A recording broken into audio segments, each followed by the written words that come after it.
chapter 3. Since then you have been raised with Christ.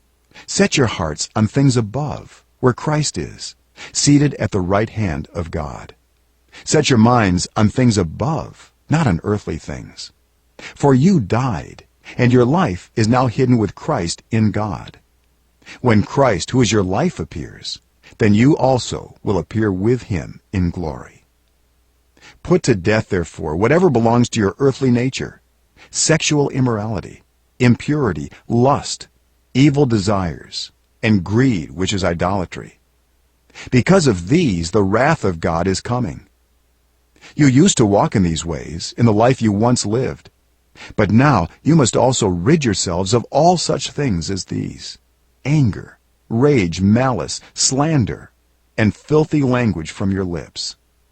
Do not lie to each other, since you have taken off your old self with its practices, and have put on the new self, which is being renewed in knowledge in the image of its Creator.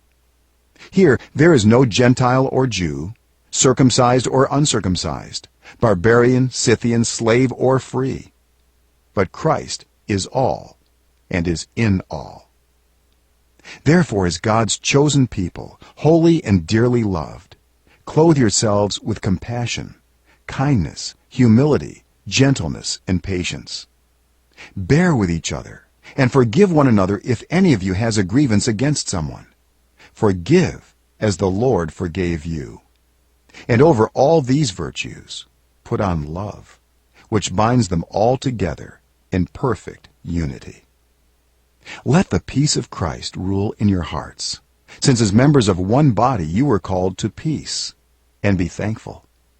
Let the message of Christ dwell among you richly, as you teach and admonish one another with all wisdom, through psalms, hymns, and songs from the Spirit, singing to God with gratitude in your hearts.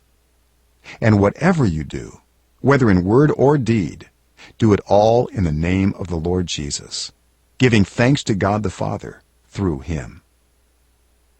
Wives, submit yourselves to your husbands, as is fitting in the Lord. Husbands, love your wives, and do not be harsh with them. Children, obey your parents in everything, for this pleases the Lord.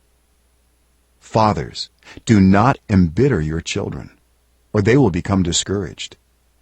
Slaves, obey your earthly masters in everything, and do it not only when their eye is on you and to curry their favor, but with sincerity of heart and reverence for the Lord. Whatever you do, work at it with all your heart, as working for the Lord, not for human masters, since you know that you will receive an inheritance from the Lord as a reward. It is the Lord Christ you are serving. Anyone who does wrong will be repaid for their wrongs, and there is no favoritism.